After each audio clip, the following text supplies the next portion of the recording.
Hi friends, welcome back to Malu's kitchen. Malu's കിച്ചൻ്റെ പുതിയ എപ്പിസോഡിലേക്ക് എല്ലാവർക്കും സ്വാഗതം.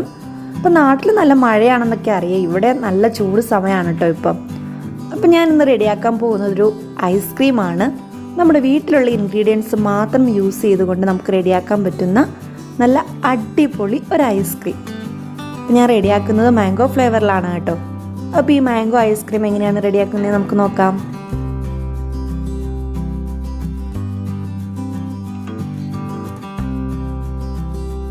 ഫസ്റ്റ് ഐസ്ക്രീം റെഡിയാക്കുന്നതിന് വേണ്ടിയിട്ട് ഞാനിവിടെ ഒരു 2 ടേബിൾ സ്പൂൺ മൈദ എടുത്തിട്ടുണ്ട്.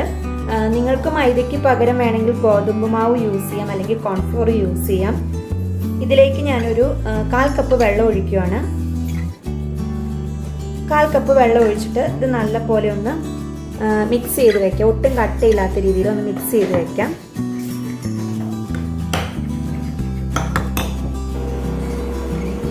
മൂന്ന് കപ്പ് പാലിനാണ് ഞാൻ ഐസ്ക്രീം റെഡിയാക്കുന്നത്. അതിന് വേണ്ടിയിട്ട് ഞാനിവിടെ പാലെടുത്തിട്ടുണ്ട്.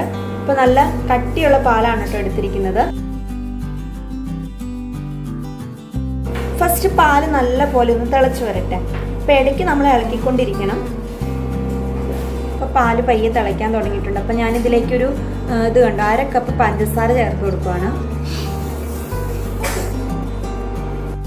പഞ്ചസാര ചേർത്ത ശേഷം തീ കുറച്ചിട്ടിട്ട് നല്ല പോലെ ഒരു 10 മിനിറ്റ് ഇളക്കി കൊടുക്കുക. പടി പിടിക്കാതെ പ്രത്യേകം ശ്രദ്ധിക്കുക. ഇപ്പം ഞാനിപ്പോൾ മാംഗോ ഐസ്ക്രീം ആണ് കേട്ടോ റെഡിയാക്കുന്നത്. അപ്പോൾ നമ്മുടെ വീട്ടിലിപ്പോൾ മാമ്പഴം ഉണ്ടെങ്കിൽ നമുക്ക് എപ്പോൾ വേണമെങ്കിലും റെഡിയാക്കാം. കാരണം പാലും പഞ്ചസാരയൊക്കെ നമ്മുടെ വീട്ടിൽ എപ്പോഴും ഉണ്ടാകും. ഇപ്പോൾ സാധാരണ രീതിയിൽ അല്ലാതെ നമ്മൾ ഐസ്ക്രീം ഉണ്ടാക്കുമ്പോൾ വിപ്പിംഗ് ക്രീമും കണ്ടൻസ്ഡ് മിൽക്കും ഒക്കെ ചേർത്ത് കൊടുക്കാറുണ്ട്. അപ്പോൾ ഇതിനകത്ത് അതൊന്നും ചേർത്ത് കൊടുക്കുന്നില്ല. നമ്മുടെ വീട്ടിലുള്ള സാധനങ്ങൾ വെച്ച് തന്നെയാണ് റെഡിയാക്കുക. അപ്പോൾ കുഞ്ഞുങ്ങൾക്ക് ഇടയ്ക്ക് ഐസ്ക്രീം വേണമെന്നൊക്കെ പറയുമ്പോൾ നമുക്ക് തന്നെ അങ്ങ് വീട്ടിൽ റെഡിയാക്കി കൊടുക്കാവുന്നേ ഉള്ളൂ. പിന്നെ ഇത് പെട്ടെന്ന് റെഡിയാക്കാൻ പറ്റുന്ന ഒന്നല്ല കേട്ടോ ഐസ്ക്രീം എന്ന് പറഞ്ഞിട്ട്. കാരണം ഇത് നമ്മൾ ഫ്രീസ് ചെയ്യാൻ വേണ്ടി വെക്കണം. അപ്പോൾ ഞാനിവിടെ എന്ന് പറഞ്ഞിട്ടുണ്ടെങ്കിൽ 2 പ്രാവശ്യമായിട്ട് ഫ്രീസ് ചെയ്യാൻ വെക്കുന്നുണ്ട്. കാരണം നമ്മൾ വേറെ ഒന്നുമല്ല, ഇതിൻ്റെ അത് വിപ്പിംഗ് ക്രീമും കണ്ടൻസ്ഡ് മിൽക്കൊന്നും യൂസ് ചെയ്യുന്നില്ലല്ലോ. അപ്പോൾ നല്ലപോലെ ക്രീമി ആയിട്ട് കിട്ടണമെങ്കിൽ 2 പ്രാവശ്യം ഫ്രീസറിൽ വെക്കണം. ഒരു 5-10 മിനിറ്റ് ആയി കേട്ടോ. അപ്പോൾ ഞാനിതിലേക്ക് ഇനി നമ്മൾ ആദ്യം റെഡിയാക്കി വെച്ചിരുന്ന മിക്സിലേക്ക് ചേർത്ത് കൊടുക്കുകയാണ്. ഞാൻ പറഞ്ഞു ഒട്ടും കട്ടിയൊന്നും ഇല്ലാത്ത രീതിയിൽ വേണം മിക്സ് റെഡിയാക്കി എടുക്കാനായിട്ട്. നമുക്കിതിനകത്തേക്ക് ആ മിക്സും കൂടി അങ്ങ് ചേർത്ത് കൊടുക്കാം. പ്രത്യേകം ശ്രദ്ധിക്കുക, തീ കുറച്ചിടണം. കാരണം നമ്മൾ ഈ മൈദയൊക്കെ ചേർത്ത് കഴിയുമ്പോൾ നല്ല പോലെ അങ്ങ് കട്ടിയാവാൻ തുടങ്ങും. അപ്പോൾ ഒരു തിക്നെസ് കിട്ടുന്നതിനൊക്കെ വേണ്ടിയിട്ടാണ് നമ്മൾ ഈ മൈദയൊക്കെ യൂസ് ചെയ്യുന്നത് തന്നെ. പിന്നെ നമ്മൾ തീ നല്ല പോലെ കുറച്ചിട്ടിട്ട് ഇളക്കിക്കൊണ്ടിരിക്കുക. ഇപ്പോൾ ഫൈനലി നിങ്ങൾ ഇത് ഒന്ന് കുറുകി വരുന്ന ടൈമിൽ നിങ്ങൾ മധുരം നോക്കുക. മധുരം കുറവാണെന്ന് തോന്നുകയാണെങ്കിൽ ചേർക്കാം കേട്ടോ. ഇനി അതുമല്ല എങ്കിൽ നിങ്ങൾ ലാസ്റ്റ് മാമ്പഴവും പാലും കൂടി എല്ലാം നമ്മൾ ബ്ലെൻഡ് ചെയ്തെടുക്കുമല്ലോ, അത് കഴിഞ്ഞിട്ട് മധുരം നോക്കുക. മധുരം നോക്കിയിട്ട് കുറവെന്നുണ്ടെങ്കിൽ കുറച്ച് പഞ്ചസാര ചേർത്തിട്ട് ഒന്നും കൂടി മിക്സിയിൽ നല്ലപോലെ ബ്ലെൻഡ് ചെയ്തെടുക്കുക. അപ്പോൾ കറക്റ്റ് മധുരമായിരിക്കും.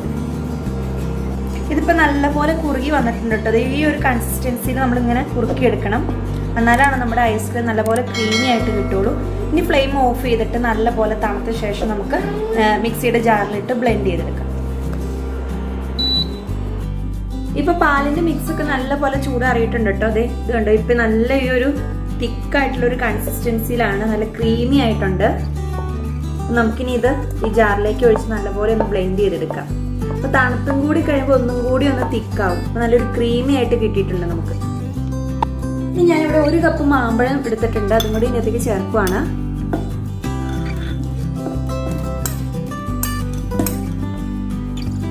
ഇനി ഇതിലേക്ക് ഞാൻ ഒരു സ്വല്പം ഫുഡ് കളറും കൂടെ ചേർക്കുന്നുണ്ട്. പിന്നെ ഞാൻ പറഞ്ഞു നല്ല മധുരം ഉള്ളതും അതേപോലെ തന്നെ നല്ല കളറുള്ള മാമ്പഴമൊക്കെ ആണെങ്കിൽ നമ്മുടെ ഐസ്ക്രീമിന് നല്ല കളർ കിട്ടും. നമുക്ക് നല്ലപോലെ ബ്ലെൻഡ് ചെയ്തെടുക്കാം.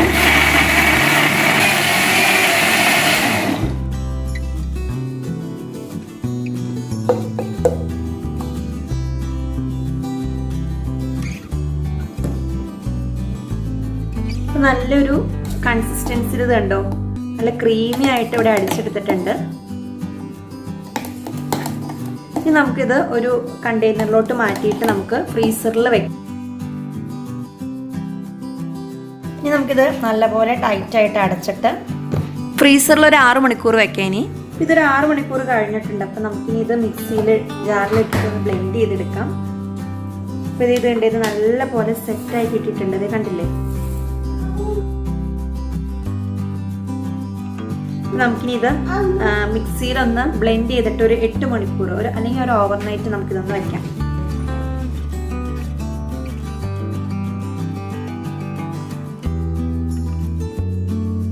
അപ്പോൾ ഈ സെയിം കണ്ടെയ്നറിൽ തന്നെ നമുക്ക് സെറ്റ് ചെയ്യാനായിട്ട് വെക്കാം. ഞാൻ നല്ലപോലെ ഒന്ന് സെറ്റ് ചെയ്തിട്ടുണ്ട്. ഇനി നമുക്കിത് നല്ലപോലെ അടച്ചു വെച്ച് ആദ്യത്തെ പോലെ തന്നെ ഒരു 8 മണിക്കൂർ ഒന്ന് ഫ്രീസ് ചെയ്യാനായിട്ട് വെക്കാം. ഇതിപ്പോൾ 8 മണിക്കൂറുകളെയും കഴിഞ്ഞ് നമ്മുടെ ഹോം മെയ്ഡ് ഐസ്ക്രീം ഇവിടെ റെഡി ആയിട്ടുണ്ട്. നമുക്ക് നോക്കാം.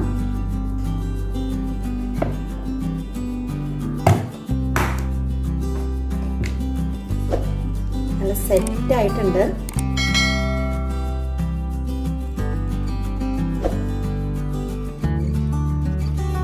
പിന്നെ എല്ലാവരും കണ്ടല്ലോ വീട്ടിൽ വളരെ ഈസി ആയിട്ട് നമുക്ക് ഐസ്ക്രീം എങ്ങനെ റെഡിയാക്കാം എന്നുള്ളത്.